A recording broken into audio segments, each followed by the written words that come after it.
Bonjour à tous, nouveau format pour cette newsletter avec ce petit focus sur le marché immobilier rennais de l'immobilier. Alors, qu'en est-il de ce marché? Est-ce qu'il reprend? Est-ce qu'il est temps d'acheter? Est-ce qu'il est temps de vendre? Toutes ces questions que vous me posez tous les jours, je vais essayer d'y répondre avec des chiffres. Alors aujourd'hui, le marché va mieux. Nous avons plus d'activités, plus de visites, ce qui ne veut pas dire que nous faisons plus de ventes. Janvier 2025, le temps de vente d'un bien immobilier est de 91 jours en moyenne. 91 jours en moyenne, c'est 21 jours de plus qu'en janvier 2024. Les ventes sont donc plus longues. Alors, il est vrai, avec une baisse des prix de 1% sur l'année 2024, avec la baisse des taux, 1,25%, que les acquéreurs ont repris du pouvoir d'achat. À titre d'exemple, pour 1 000 € de remboursement mensuel, un emprunteur a récupéré 13 000 € de pouvoir d'achat. Autre indicateur intéressant à observer, c'est ce que l'on appelle le taux de négociation. La différence, l'écart entre les prix de vente annoncés, affichés sur les différents sites, et les enregistrements que nous faisons chez les notaires. Il est de 7,5% actuellement, ce qui est très important. Nous étions à 4% il y a un an.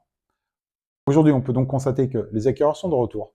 Ils visitent, ils comparent, ils mettent beaucoup plus de temps à se décider. Ils sont très regardants sur les diagnostics et les différents travaux, l'état de l'appartement, et orientent leur choix, évidemment, sur les biens les plus parfaits.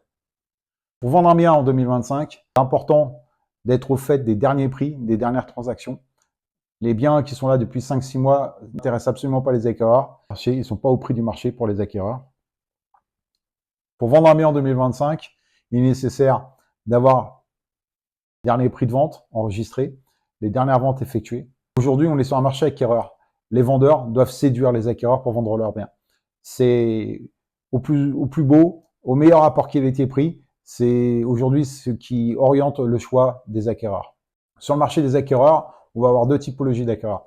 Les primo-accédants, en dessous de 200 000 jusqu'à 250 000 € qui vont être très attentifs à l'état des appartements, aux travaux, parce que malheureusement, ils n'ont toujours pas repris une grande capacité budgétaire, donc ils ne peuvent supporter l'acquisition de plus des travaux et les banques ne les suivent pas à ce sujet-là.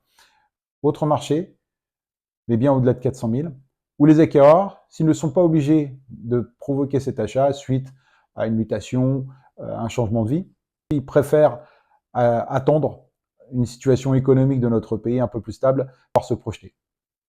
En 2025, pour vendre son bien, nous sommes sur un marché d'acquéreurs.